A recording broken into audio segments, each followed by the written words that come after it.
เ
จากบาดแก้วใหม่ๆแก้มเจ้าใหม่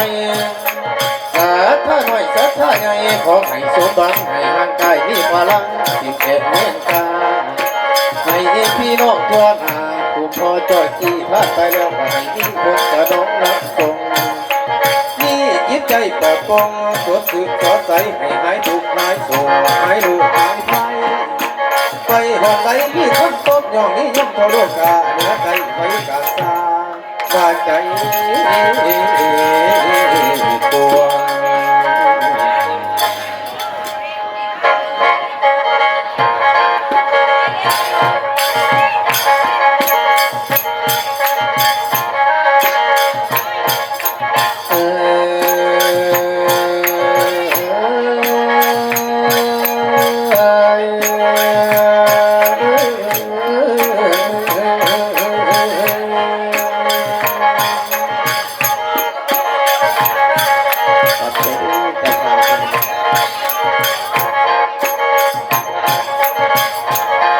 เมื่อนี้ฟังเสียงผ่าเกียงกองพนองตาสันละเตือนโอ้ปาเกิดเจ้าการพึงทอดท่านบัดนี้จะผิดที่ห้องเตาคนเอาบนกองใหญ่มีจิตใจแต่ความบ่หวังไว้ตาใจทุกสิ่งอย่างคนก็ไล่เอาใจใส่เสียสละสมมาเป็นสาธาบอกเปิดขาทุกลาทุกอย่างคนบ่วันเดียวเนาสาธาใจใหญ่ไปอยากตัดต่อไปก็แพ้ไปด้วยความรักความถือจริงใจนาทีเสื่อมมาลับ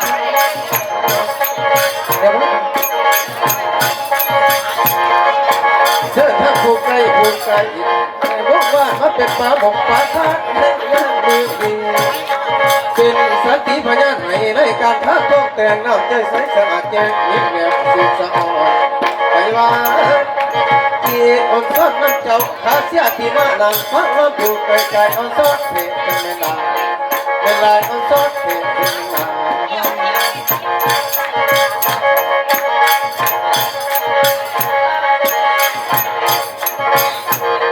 ไปว่าสาวข้ามพ่อนั่นเอง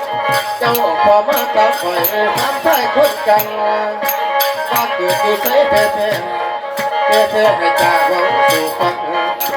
ลาออกข้ามพ่อนั่นเอง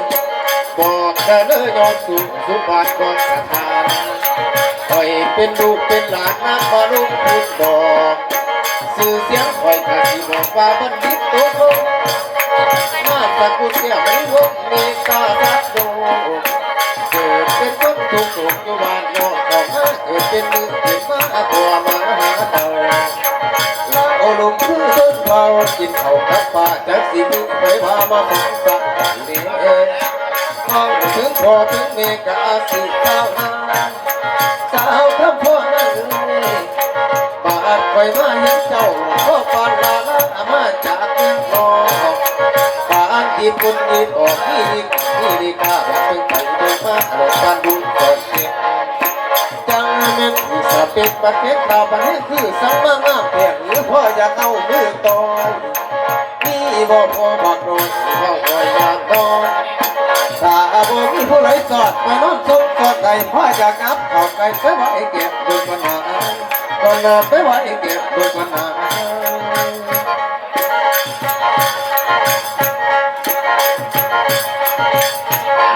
มือนี้โอกาสสีใสแจ่มยังฉันไทยสานาสองลงมาผ่าพื้นพระตอนคนรถคนสั่งงามบ้างงามเดือรถเขารถบอลลังดางกระต่ายตกสองขาดจุตาขาดก่อตอเหยียบเพื่อนั่งหลาดนอกผู้น้ำของบอกให้เห็นฟันพาจันมันเพชรเด่นดีรวมเกผู้ก็ยังแสดงให้หายใจจนบ่ลงจนสลบที่ยอดไปสะท้อนเต่าทั่วไปเนี่ยเห็นก็เป็นจนเรื่องงัวมือที่เงี้ยจะดึงแขนมาเมื่อก็แลนเพื่อเรียกนอนที่บัณฑิตก็ให้ง่ายดึงกายเจ้าคอยอยู่มาก็รู้บอกเพื่อนใจแต่เพื่อนจนพอมาบ่มาจนอยากพ่ออยากเพื่อนก่อนไปแค่อยากเอาแหวนไปจำหน้านายครับบ่ทันสื่อโอ้สาจักเจ็บมือบัณฑิตดื้อลำเลียนสื่อเสียงเพี้ยนเพื่อนจากทำให้หันบอกมาบัง จากสลึงตะลึงนอกให้บันดิตไอ้แกงสื่อหอยไงหอยแข็งราคาแพงหอดบาทบ่นี้อยากบานใบบ่นี้อยากบานใบขอเขียนจดไว้อย่าไล่สากฟ้ายามสมัยก้าวหน้าคำสาบอกคือเลยสิยกสองมือพอดเอ็ดพอดเอ็ด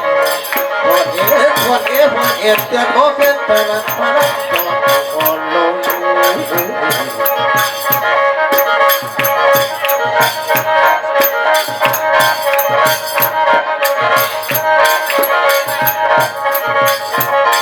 ไปว่า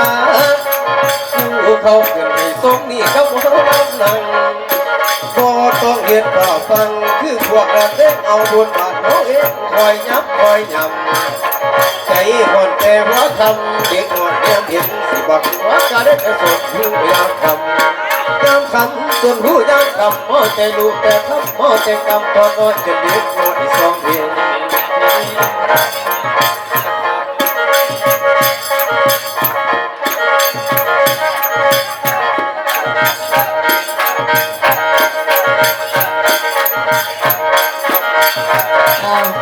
มาเบิ่งลีลาการฟ้อนของไอ้บัณฑิตมาอีแม่เนาะไอ้นี่ฟ้อนนะแม่เด้อบ่แม่นดกมันยิ้มแม่อ้ายยิ้มแม่หน่อยน้อยหน่อยหน่อยน้อยหน่อยหน่อยหน่อยหน่อยหน่อยหน่อยน้อยโอ้ยต้องมาแกะบองยาวเลยเด้อยิ้มแม่อ้ายยิ้มให้อีแม่เด้อวงนะ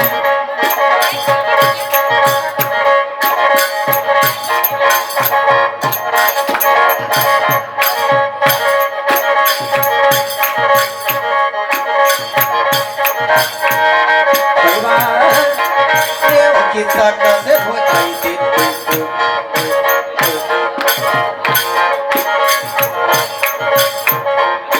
อิดเดียวเนี่ยอึ้งนักวงตัดใจยอดพี่เนี่ยเพียงใครก็บอกคือเห็นน้อง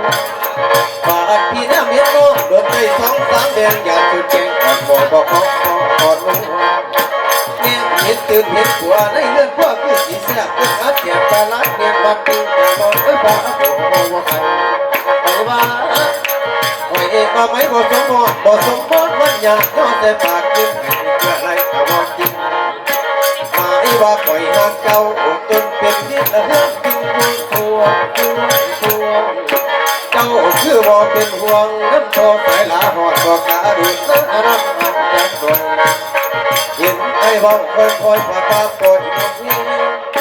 โอ้ยเองก็เก่งบ่ถึงตัวเองว่าไม่บ่ถึงแดงไปว่าหน่วยมาแค่บ่ทรงเป็นคนบ้าไปว่าเจ้าโอ้คุณหน้าแค่หวยถึงปีไหนมันด้วยบ่พัดแก่นมาเป่าปีไหนสูงบอกเขาจะเดือดร้อนใส่สาว่าจังไรรู้นะเจ้าผู้นั่งไม่ห่วงเจ้าคือบ่เป็นห่วงน้ำสูบผู้พ่อหรือตีผมว่ายองไก่ย่องไก่ยังเลี้ยงหรือตีหน้าบอกเกียงออกไปสาหรือตีศพหน่อยหน้าทัดหน้าเฮ็ดใหญ่